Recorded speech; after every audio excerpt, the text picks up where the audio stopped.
Une image pour résumer ce livre, j'aurais dit une main dans une autre main. La main de Naomi dans la main de Ruth. Peut-être une bague aussi, puisque Ruth a épousé Boaz. Ils l'ont lu, ils témoignent.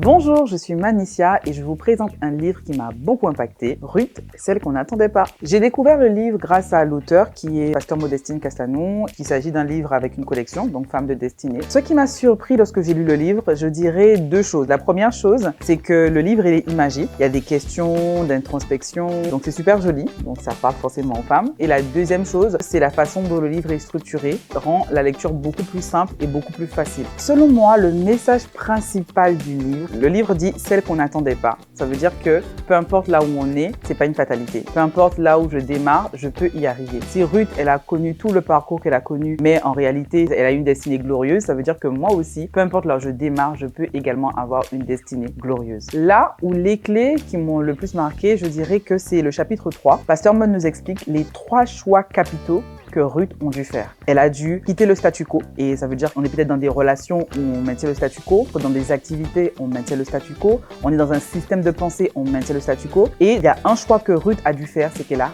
quitté le statu quo. Ce que j'ai mis en pratique en me basant sur le livre dans ma vie personnelle ou dans ma vie spirituelle, c'est par rapport aux relations. Parce que Ruth a su discerner les bonnes relations, même dans les moments qui étaient forts. Parce que la réalité, c'est que Naomi était Naomi, que ce soit pour Ruth ou pour Orpa. Mais Orpa n'a pas su discerner. Donc c'est quelque chose qui m'a beaucoup marqué et qu'au quotidien, j'essaie d'appliquer. À chaque fois, je me dis, Seigneur, accorde-moi la grâce de discerner les bonnes relations. Une image pour résumer ce livre, j'aurais dit une main dans une autre main. La main de Naomi dans la main de Ruth. Et peut-être une bague aussi, puisque Ruth a épousé Boaz.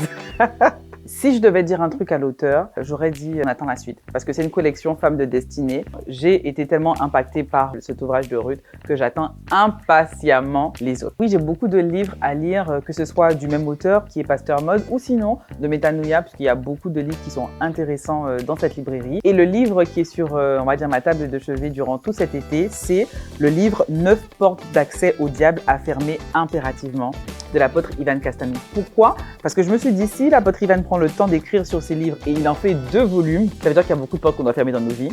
Et ça veut dire que certainement, il y a beaucoup de portes qu'on a tendance à ouvrir et qu'il veut nous interpeller dessus de façon à ce qu'on puisse avoir la victoire.